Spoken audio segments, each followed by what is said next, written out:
संसदीय कार्य मंत्री वेंकैया नायडू ने कहा है कि जीएसटी सहित कई अन्य मुख्य विधेयकों को पारित कराने के लिए सरकार सभी राजनीतिक दलों के साथ विचार विमर्श के बाद संसद के मानसून सत्र का दूसरा भाग बुला सकती है। उन्होंने कहा कि जीएसटी बिल एक महत्वपूर्ण विधेयक है जिसका पारित होना देश के विकास के लिए बेहद जरूरी है। कर्नाटक में बेंगलुरु महानगर पालिका में 198 सीटों के लिए हुए स्थानीय निकायों के चुनाव में भारतीय जनता पार्टी ने 100 से अधिक सीटें जीती हैं।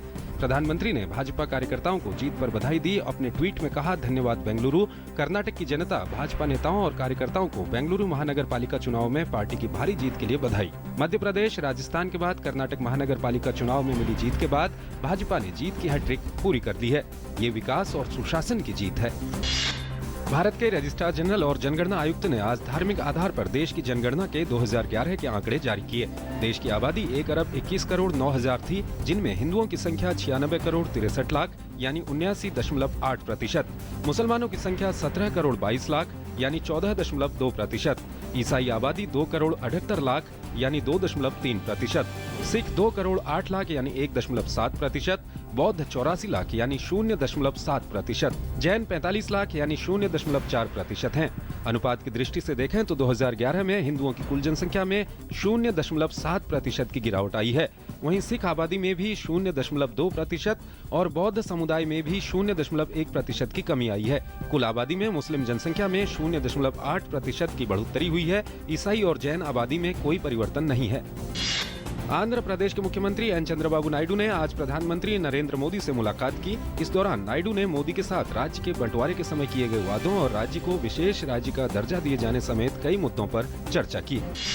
प्रधानमंत्री नरेंद्र मोदी ने नीति आयोग के उपाध्यक्ष अरविंद पनगड़िया को आंध्र प्रदेश को विशेष आर्थिक पैकेज देने के लिए रोड मैप तैयार करने का निर्देश दिया है।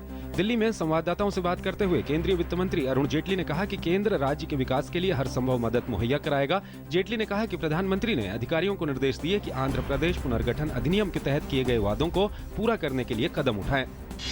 शारदा चिटफंड घोटाले में कोलकाता की एक अदालत ने सीबीआई को अस्पताल में भर्ती परिवहन मंत्री मदन मित्रा से पूछताछ करने की इजाजत दे दी है। मित्रा पिछले कई महीनों से राज्य के एसएसकेएम हॉस्पिटल में भर्ती हैं। मित्रा को घोटाले के मामले में पिछले साल दिसंबर में गिरफ्तार किया गया था, लेकिन मित्रा ने अपना अधिकतम समय जेल की जगह अस्पताल में गुजारा है। गुजरात में पाटीदार समुदाय ने आरक्षण की मांग को लेकर आज एक रैली की। अहमदाबाद में हुई इस रैली की अगुवाई हार्दिक पटेल ने की। गुजरात सरकार ने कहा कि वो पहले भी पाटीदार समुदाय से बात कर चुकी है और वो आगे भी इस मामले पर बातचीत को तैयार है। हालांकि गुजरात की मुख्यमंत्री आनंदीबेन पटेल ने पहले ही साफ कर दिया है कि इस तरह के कदम राज्य के विकास के खिलाफ हैं और संविधान की सीमाओं और सुप्रीम कोर्ट की ओर से 50% की सीमा तय किए जाने के मद्देनजर आरक्षण की इन मांगों को पूरा करना संभव नहीं है। जम्मू कश्मीर के कुपवाड़ा जिले में पाकिस्तानी सैनिकों की ओर से की गई गोलीबारी में सेना का एक जेसीओ शहीद हो गया। सेना के एक प्रवक्ता ने आज यहां बताया कि नियंत्रण रेखा के पास नौगाम सेक्टर में जेसीओ को पाकिस्तानी सेना के एक स्नाइपर ने गोली मारी। जेसीओ ने बाद में दम तोड़ दिया। भारतीय जनता पार्टी कल से बिहार में परिवर्तन रथ यात्रा के दूसरे दौर की शुरुआत करने जा रही है। प्रधानमंत्री नरेंद्र मोदी द्वारा पिछले सप्ताह घोषित किए गए विकास के एजेंडे को चुनाव प्रचार के लिए इस्तेमाल किया जाएगा।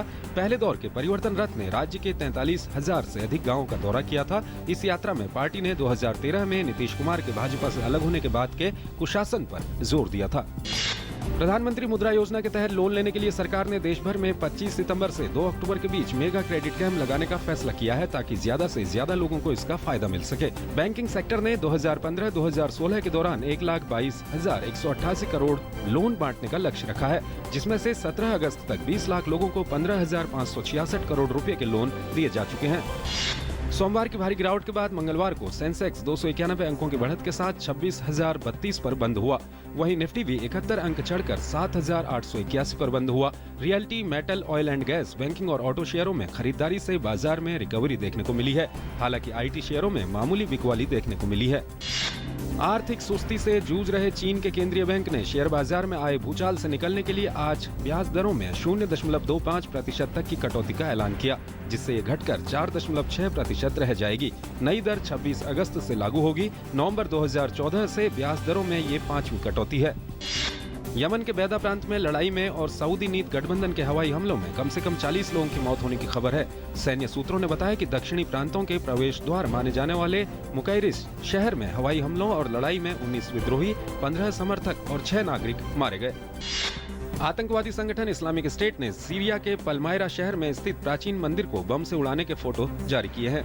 आईएस आतंकवादियों ने बाल शमीन, जिन्हें स्वर्ग का देवता भी कहते हैं, के मंदिर को बम से उड़ा दिया है। ये मंदिर पलमायरा में प्रसिद्ध रोमन थिएटर से कुछ ही मीटर की दूरी पर स्थित है। पलमायरा शहर प्राचीन विश्व के सबसे महत्वपूर्ण सांस्कृतिक केंद्रों में से एक माना जाता है। खेल मंत्रालय ने द्रोणाचार्य पुरस्कारों के लिए नामों को मंजूरी दे दी है। कुश्ती कोच अनूप सिंह और पैरालंपिक कोच नवल सिंह समेत 5 अधिकारियों के नामों को खेल मंत्रालय ने इस साल के प्रतिष्ठित द्रोणाचार्य पुरस्कारों के लिए मंजूरी दी है। जबकि तैराकी में निहार अमीन, मुक्केबाजी में एसआर सिंह और एथलेटिक्स में हरबंस सिंह को लाइफ टाइम अचीवमेंट पुरस्कार के लिए चुना गया। Hockey coach Romeo James, tennis coach Shiv Prakash Mishra और वॉलीबॉल के टीपीपी नायर का चयन ध्यानचंद पुरस्कार के लिए किया गया है। ये पुरस्कार 29 अगस्त को राष्ट्रीय खेल दिवस पर राष्ट्रपति प्रणब मुखर्जी प्रदान करेंगे।